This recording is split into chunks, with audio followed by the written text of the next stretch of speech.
श्री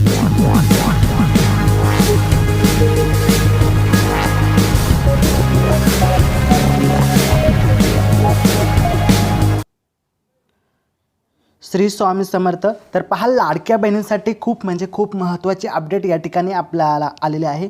नक्की ही अपडेट काय असणार आहे, संपूर्ण अपडेट आपण आजच्या व्हिडिओमध्ये कव्हर करणार आहोत, पाहणार आहोत। परंतु तत्पूर्वी लाडक्या बहिणी व इतर आपल्या चॅनलवरती जर नवीन नसाल तर नक्कीच क्रिएटिव्ह मराठी हा एकमेव अतिशय चांगला, जेणेकरून आपल्या चॅनलवरती खूप महत्त्वाचे अपडेट भेटते या विश्वासासाठी आपल्या चॅनलला सबस्क्राईब करून बाजू बेल देखील ऑलवरती सेट करा, कारण जेव्हा पण मी नवीन व्हिडिओ अपलोड करेल त्याची नोटिफिकेशन सर्वात अगोदर तुम्हाला येईल आणि तो व्हिडिओ तुम्ही पाहू शकता। आपल्या चॅनलवरती शैक्षणिक माहिती, वेगवेगळ्या योजना असतील, जसे की लाडकी बहीण योजना असेल, त्याचबरोबर शेतकरी योजना असेल व इतर जे काही योजना असतात त्या योजनांची अपडेट आपल्या चॅनलवरती वेळोवेळी पाहायला मिळते। तर नक्कीच चॅनलला सबस्क्राईब करा। व्हिडिओ कसा वाटतो ते देखील कॉमेंटमध्ये सांगायला विसरू नका। व्हिडिओला लाईक करा, जास्तीत शेअर करण्याचा प्रयत्न करा। तर चला, कोणताही वेळ वाया न घालवता आजच्या व्हिडिओला या ठिकाणी सुरू करूयात। तर पहा, लाडक्या बहिणींसाठी आनंदाची बातमी, फडणवीस सरकारची मोठी घोषणा। आता खरे तर तीच अपडेट आपण संपूर्ण आणि सविस्तर या ठिकाणी पाहत आहोत। राज्यातील लाखो महिलांसाठी एक दिलासादायक आणि आनंदाची बातमी या ठिकाणी आलेली आहे। मुख्यमंत्री माझी लाडकी बहीण योजनेच्या लाभार्थी महिलांसाठी फडणवीस सरकारने मोठा निर्णय घेतला असून त्यामुळे अनेक महिलांचा आता श्वास मोकळा होणार आहे। स्थानिक स्वराज्य संस्थांच्या निवडणुकीच्या पार्श्वभूमीवर हा निर्णय अत्यंत महत्त्वाचा मानला जात आहे।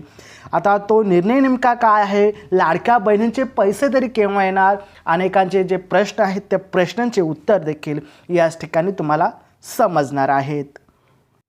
तर पहा लाडक्या बहिणींनो, सध्या संपूर्ण महाराष्ट्रात निवडणुकीचे वातावरण तापलेलं आहे। नगरपंचायत असो किंवा नगर परिषदांच्या ज्या निवडणुका आहेत त्या आता नुकत्याच पार पडलेल्या आहेत।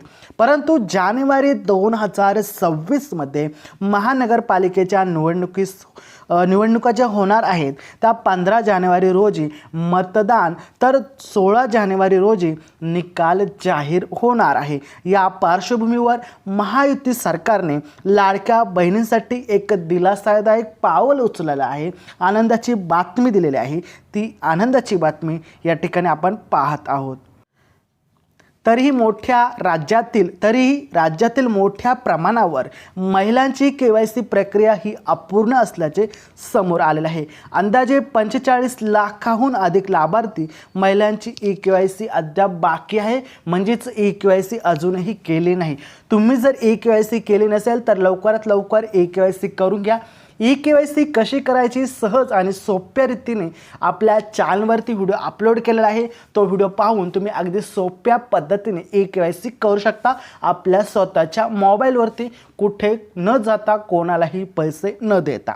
यामुळे पुन्हा एकदा आता मुदतवाढ वाढण्याची जी शक्यता आहे ही शक्यता आपल्याला आता पाहायला मिळते। अखेर शासनाने महिलांची अडचण लक्षात घेत KYC प्रक्रियेस आणखी 1 महिन्याची मुदत वाढ देण्याचा मोठा निर्णय या ठिकाणी घेतलेला आहे। दरम्यान जर पाहायला गेलं तर लाडक्या बहिणींना नोव्हेंबर आणि डिसेंबर महिन्याच्या हप्त्याची आतुरतेने प्रतीक्षा आहे। डिसेंबर महिना संपत आला, अवघे 1च दिवस बाकी आहे, तरी पण खात्यात पैसे जमा न झाल्याने महिलांमध्ये आता नाराजी व्यक्त करताना आपल्याला पाहायला मिळते। तर काही लाडक्या बहिणी जे आहेत ते आता बँकेच्या चक्रा मारायला सुरुवात करत आहेत की लाडकी बहीण योजनेचे जे 1500 रुपयाचा हप्ता आहे तो आला की नाही हेच पाहण्यासाठी लाडकी बहीण आता बँकेत गर्दी करू लागलेली आहे।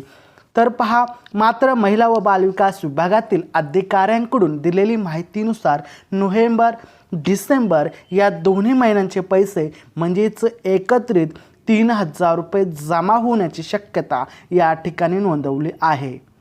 म्हणजेच थोडक्यात सांगायचं झालं तर लाडक्या बहिणींना एकत्र 3000 रुपये येऊ शकतात। अजून कोणतेही अधिकृत जी घोषणा आहे ती झालेली नाही. जर झाली तर तुम्हाला लवकरात लवकर मी कळवेल. आणि असेच महत्त्वाचे व्हिडिओ पाहण्यासाठी आपल्या लाडक्या क्रिएटिव्ह मराठी या चॅनलला सबस्क्राईब करून ठेवा. आणि हा व्हिडिओ कसा वाटला ते देखील सांगायला विसरू नका. त्याचबरोबर चॅनलला सबस्क्राईब करून व्हिडिओला लाईक देखील करून ठेवा. लाईक करा, आम्हाला मोटिवेट भेटतं. तर चला भेटूया पुढच्या व्हिडिओमध्ये. तोपर्यंत जय हिंद जय महाराष्ट्र, वंदे मातरम.